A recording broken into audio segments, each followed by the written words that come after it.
आप देख रहे हैं समाचार 30 लाइव। आइए नजर डालते हैं आज की खास खबरों पर। बुलंदशहर जिले में वायरल बुखार का प्रकोप बढ़ता ही रहा है। मंगलवार को जिला अस्पताल की ओपीडी में 1673 नए मरीजों ने पंजीकरण कराकर प्राथमिक उपचार कराया। इसमें 338 मरीज वायरल बुखार के और 304 मरीज एलर्जी के रहे। वहीं शेष मरीज अन्य बीमारियों के रहे। जिला अस्पताल की ओपीडी में प्रतिदिन दूर दराज एवं नगर क्षेत्र के लोग प्राथमिक उपचार कराने के लिए पहुंच रहे हैं। ओपीडी खुली तो मरीजों की लाइन लगनी शुरू हो गई। दोपहर तक मरीज लाइन में लगकर इलाज कराते नजर आए। इस दौरान ओपीडी में सर्वाधिक भीड़ चर्म रोग विषय एवं फिजिशियन कक्ष के बाहर लगी मिली। मरीजों ने चिकित्सकों से परामर्श लेकर जरूरी जांच भी करवाई। साथ ही 5 गंभीर मरीजों को ओपीडी से इमरजेंसी भेजा गया। जेपी हॉस्पिटल चिट्टा अस्पताल में वरिष्ठ परामर्शदाता डॉक्टर सुमित प्रताप सिंह ने बताया कि मौसम बदलने के चलते अभी भी वायरल के मरीज उपचार कराने के लिए आ रहे हैं। सभी को बचाव के उपाय बताए जाते हैं जिससे परिवार के अन्य सदस्यों में वायरल चपेट में न ले। जरूरी होने पर डेंगू, मलेरिया एवं टाइफाइड की जाँच भी कराई जा रही है। ओपीडी में 1673 मरीजों ने पंजीकरण कराकर प्राथमिक उपचार कराया। गंभीर मरीजों को वार्ड में भर्ती कर उपचार दिया जा रहा है। अस्पताल में पर्याप्त दवाएं हैं। समाचार 30 लाइव के लिए बुलंदशहर से ब्यूरो रिपोर्ट। दर्द और डेंगू की समस्या भी सबसे ज़्यादा देखी जा रही है जी। तो क्या उपाय हैं, किस तरीके से मरीजों को देखा जा रहा है? देखिए, एज ए डॉक्टर और मैं तो यही कहूँगा कि सबसे प्राथमिकता हमारी ये होनी चाहिए क्लीनलीनेस को लेकर। साफ़ सफाई, हम आसपास के एनवायरनमेंट को अगर साफ़ रखेंगे, जैसा कि गवर्नमेंट के प्रोटोकॉल्स भी हैं, बहुत सारे प्रचार किया जाता है कि आप पानी इकट्ठा ना होने दें, तो डेंगू से सबसे बेस्ट उपाय यही है। प्रिकॉशंस हम करें। कहीं भी अगर आपको लगता है कि मच्छर आने के चांसेस हैं तो थोड़ा सा हमें ये ध्यान रखना है कि घर के दरवाजे हम शाम के टाइम में बंद रखें, है ना, जालीदार दरवाज़ों को यूज़ करें और कहीं भी पानी इकट्ठा ना होने दें। तो डेंगू से सबसे बेस्ट बचाव यही है। साथ ही ये भी है कि देखिए, कुछ चीज़ें ऐसी हैं जो एक्सीडेंटली हो जाती हैं, आपको नहीं पता डेंगू का मच्छर आप कहाँ गए, कहाँ काट लिया। तो कभी भी आपको अगर थोड़ा भी बुखार ऐसा फील हो रहा है या आपको फीवरिश फील हो रहा है, कहीं भी आपको शरीर में चकत्ते आ रहे हैं, तो उसमें आपको बस ये प्रिकॉशन लेना है कि आपको इमीडिएट डॉक्टर से कंसल्ट करना है। हमें सेल्फ मेडिकेशन नहीं करना है, क्योंकि सेल्फ मेडिकेशन में क्या होता है कि हम अपना जो गोल्डन पीरियड है वो निकाल देते हैं और वो ही एक बीमारी फिर गंभीर रूप ले लेती है। तो बेस्ट ये है कि आपके जो भी अपने फैमिली फिजिशियन हो, नियर बाई डॉक्टर्स हों, आप उनको प्रॉपर एक अच्छे क्वालिफाइड डॉक्टर से कंसल्ट करें और उसके बाद जो भी वो बेसिक इन्वेस्टिगेशंस बताते हैं, क्योंकि जनरली ये होता है कि नहीं डॉक्टर साहब हमें तो दवाई दे दीजिए, जांचें बाद में कराएंगे। तो आई थिंक मैं मानता हूँ कि जांचों का बहुत ज़्यादा एक इतनी एक्सपेंसिव जांच आजकल नहीं है। मार्केट में बहुत अच्छी किट सिस्टम आ गया, रैपिड टेस्ट हो जाते हैं। तो आप डेंगू की जांच अगर आपको सस्पेक्टेड लग रहा है और डॉक्टर साहब ने बताया है, तो चाहे वो डेंगू है, चाहे मलेरिया है, चाहे कोई भी और प्रकार के बुखार हैं, उसकी जांच आप तुरंत कराएं। उससे क्या है, आपका आगे का जो लाइफ स्पेन है वो सेफ है, आगे का पैसा जो खर्च हो रहा है वो सेफ है। तो इस प्रकार से हम उसको बचाव कर सकते हैं। लक्षण होते हैं सर? लक्षण देखिए, जनरली मैंने आपको बताया जैसे वायरल फीवर है, तो वायरल फीवर में स्टार्ट हमें यही सर्दी, खांसी, जुकाम से चीज़ें स्टार्ट होती हैं और डेफिनेटली ये वेदर चेंजेस की वजह से भी हो सकता है, क्योंकि मौसम में बदलाव है तो इस टाइप की चीज़ें होती हैं। तो हमें वही है कि उसमें प्रिकॉशन यही लेने, जैसा मैंने आपको बताया कि भाई आपको ठंडा पानी नहीं पीना, ये सारी चीज़ें। बट लक्षणों की अगर हम बात करते हैं तो मैंने आपको बताया वायरल फीवर में इस टाइप के लक्षण आएंगे।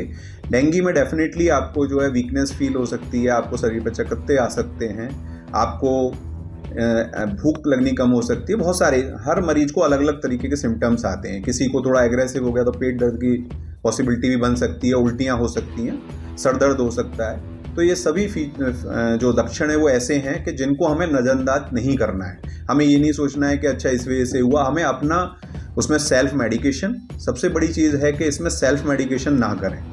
आपको ये ध्यान रखना है कि भाई हमें डॉक्टर से तुरंत अप्रोच करना है, तुरंत अपने जो नियर बाई डॉक्टर हैं उनको दिखाना है। और हम, जैसा कि आप जानते हैं, हमारे यहाँ पे एज ए जेपी हॉस्पिटल में हमारे पास क्वालिफाइड डॉक्टर्स हैं, इंटरनल मेडिसिन के डॉक्टर्स हैं, सारी स्पेशलिटीज़ हम यहाँ रन करते हैं। तो डेफिनेटली हम तो पब्लिक अप्रोच में हैं और मैं मानता हूँ कि क्वालिफाइड डॉक्टर्स, आप देखें कि हम 100 रुपीज़ में ओपीडी दे पा रहे हैं, जो हमारी इंटरनल मेडिसिन की ओपीडी है या जनरल स्पेशलिटीज़ हैं। देखा गया है कि प्लेटलेट्स भी बहुत ज़्यादा डाउन जा रही हैं मरीजों। जी देखिए, ये डिपेंड करता है पेशेंट टू पेशेंट। ज़रूरी नहीं है कि हर पेशेंट की प्लेटलेट डाउन हो जाएगी और डेंगू फीवर उसको पॉजिटिव। डेफिनेटली प्लेटलेट इसमें इम्पैक्ट होती है। तो हमें मेन क्या है, हमें ध्यान रखना है कि हमें हाइड्रेशन मेंटेन करना है, खाना पीना नहीं छोड़ना है। लोग इसमें खाना पीना छोड़ देते हैं। तो आपको जो रूटीन दिनचर्या में आपको लगता है कि मैं क्या खा सकता हूँ, हल्का खाना लें, दलिया, खिचड़ी, इस टाइप की चीज़ें लें, खाना बिल्कुल ना छोड़ें और हाइड्रेशन को मेंटेन करें। मतलब हाइड्रेशन का मतलब पानी की कमी ना होने पाए, चाहे वो जूस के रूप में, चाहे आप जैसे बदल के चीज़ें ले सकते हैं। और डेफिनेटली प्लेटलेट कम होती हैं तो प्लेटलेट की मॉनिटरिंग होती है इसमें। अगर किसी पेशेंट की डेफिनेटली डेंगू पॉजिटिव है तो प्लेटलेट मॉनिटरिंग जरूर होनी है। अगर डॉक्टर ने कहा है कि भाई प्लेटलेट सुबह शाम मॉनिटर करने हैं, अगर बहुत ही वो एग्रेसिवली फॉल हो रहे हैं तो डेफिनेटली सुबह शाम कराना है। अगर हमें देखना है कि वो फेज़ हमारा निकल चुका है और अब प्लेटलेट का जो डाउनफॉल है वो कम है, तो डेफिनेटली डॉक्टर जैसे बताएं कि हर दिन सुबह के समय कराएं या डॉक्टर की सलाह के अनुसार उसको कराना चाहिए। और डेफिनेटली प्लेटलेट कम हो जाना, उसके बाद इतना कम हो जाए कि मरीज़ बहुत गंभीर हो जाए, उस अवस्था को हमें नहीं जाने देना है, क्योंकि उसमें डेफिनेटली फिर हम मरीज़ की जान को खतरा होता है। तो हमें इन्हीं सब चीज़ों का ध्यान रखना है। डॉक्टर साहब, पुराना टाइफाइड है तो उसको किस तरीके से? देखिए, टाइफाइड में ये होता है जनरली कि इसको हम आंतरिक ज्वर भी बोलते हैं। तो इसमें मेन हमारा जो इंटेस्टाइन्स हैं, हमारा इम्यून सिस्टम, लीवर इफेक्ट होता है। तो हमें टाइफाइड, पुरानी टाइफाइड में स्पेशली जैसा आपने सवाल किया, तो मेरा मानना यह है कि टाइफाइड में हमें ये ध्यान रखना है कि टाइफाइड क्यों होता है। तो जहाँ जिसको टेंडेंसी है कि भाई हाँ मेरे को एक बार टाइफाइड हो गया है, तो डेफिनेटली आपका इम्यून सिस्टम वीक हो गया है। और अगर टाइफाइड का आपने प्रॉपर इलाज नहीं लिया है, क्योंकि देखिए इसमें एंटीबायोटिक कोर्स एक होता है, उसको प्रॉपर लेना होता है। तो मैं मानता हूँ कि लगभग 2 हफ्ते का इसमें एक प्रॉपर रूटीन ट्रीटमेंट लेना चाहिए, जैसा कि डॉक्टर्स की गाइडेंस में माना जाता है, जो उसके प्रोटोकॉल्स हैं। और अगर हमें लगता है कि हमने 2 दिन 4 दिन दवाई ली, बुखार होता है, ठीक है हमने दवाइयाँ बंद कर दी, तो वो इसमें गलत है। तो अगर आप टाइफाइड का ट्रीटमेंट प्रॉपर लेंगे तो डेफिनेटली आपको दोबारा रिकरेंस होने के चांसेस नहीं रहेंगे। सेकेंडरी, टाइफाइड होने के जो चांसेस हैं और भी परिवार में या किसी को भी होने के जब होते हैं, जब आप कहीं भी जाके ऐसी चीज़ें जो फूड प्रोडक्ट्स हैं जहाँ पे लगता है कि पानी वहाँ पे कैसा यूज़ हुआ, उसकी कोई क्वालिटी का थोड़ा ध्यान नहीं दिया जाता, उसमें टाइफाइड का बैक्टीरिया डेवलप हो जाता है, उत्पन्न हो जाता है। इसमें महसूस देखिए जनरली इसमें लो ग्रेड फीवर रहता है। हमें ऐसा लगता है कि जैसे शरीर में थोड़ा हड़कल टाइप सी है, आप काम भी कर रहे हैं तो आपको लो ग्रेड फीवर होगा, पल्स बहुत फीवल हो जाती है, बहुत हल्की हल्की चलती रहती है, और इसमें हमें भूख कम लगती है, पेट हल्का हल्का पेट दर्द होता है। और यही सिम्टम फिर धीरे धीरे करके एग्रेसिव होते चले जाते हैं अगर हम उसको नज़रअंदाज करें। तो इसमें बेस्ट है कि हम डॉक्टर के पास जाएँ। 3-4 दिन के बुखार में डेफिनेटली टाइफाइड पॉजिटिव आ जाता है। उसके डिफरेंट प्रोसेस हैं, एक रैपिड टेस्ट होता है, एक विडाल टेस्ट होता है, उससे हम उसकी देख सकते हैं कि हमें कैसे ट्रीटमेंट को टारगेट करना है। और इससे हमें ये मरीज़ काफ़ी तादाद में बढ़ते चले जा रहे हैं, तो उनके ट्रीटमेंट के विषय में जिस तरीके से अभी आपने बताया कि उनको दर्द की दवाई ना लेके कुछ अच्छा ट्रीटमेंट लेना चाहिए, क्या प्रिकॉशंस लेने चाहिए? देखिए, मौसमी बुखार फैल रहा है और यही मौसम जो है डेंगू होने का भी है। तो इस मौसम में हमें हर बुखार को पहले ये मान के चलना चाहिए कि डेंगू ना हो।